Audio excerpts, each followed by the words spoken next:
Isang gabing mahimbing akong natutulog. Pakiramdam kong may nagmamatsyag sa pintuan.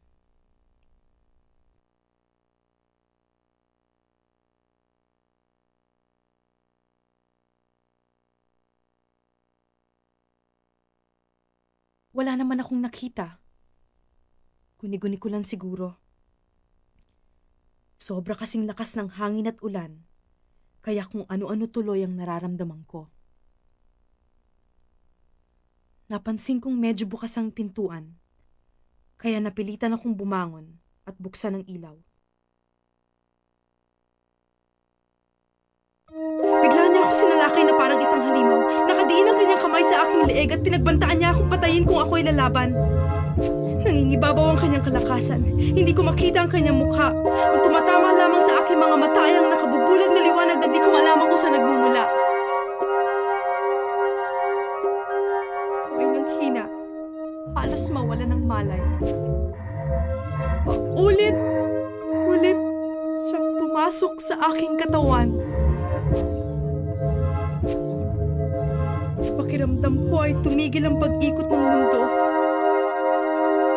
Ito na ang pinakamatagal na sandali ng buhay ko. Ano ba ang nagawa ko para mangyari sa akin to?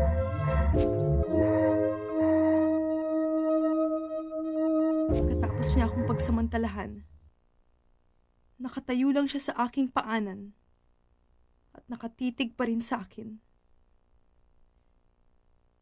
Umiiyak ako sa sulok ng kama at nagmamakaawa akong umalis na siya.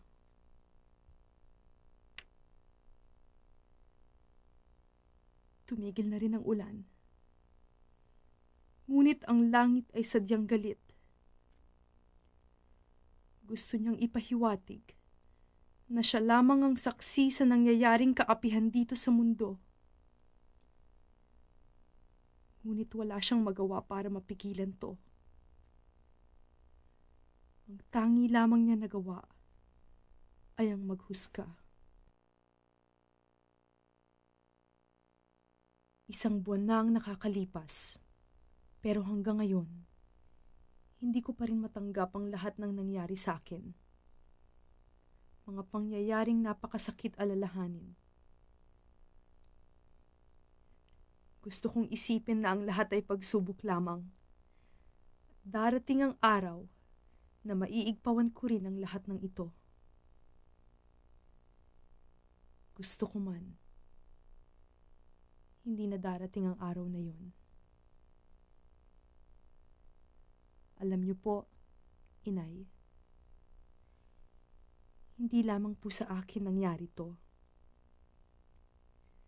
Marami pa pong ibang kababaihang Pilipina ang nagagahasa at inaabuso sa kanilang trabaho. Sana ang karanasang kong ito ay magsilbing babala sa lahat ng aking kababayan, sa lahat ng mga nagsisikap na makaalis sa atin.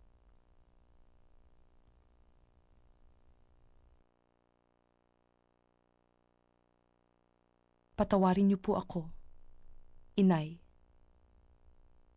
Itay. Nagmamahal, Maria.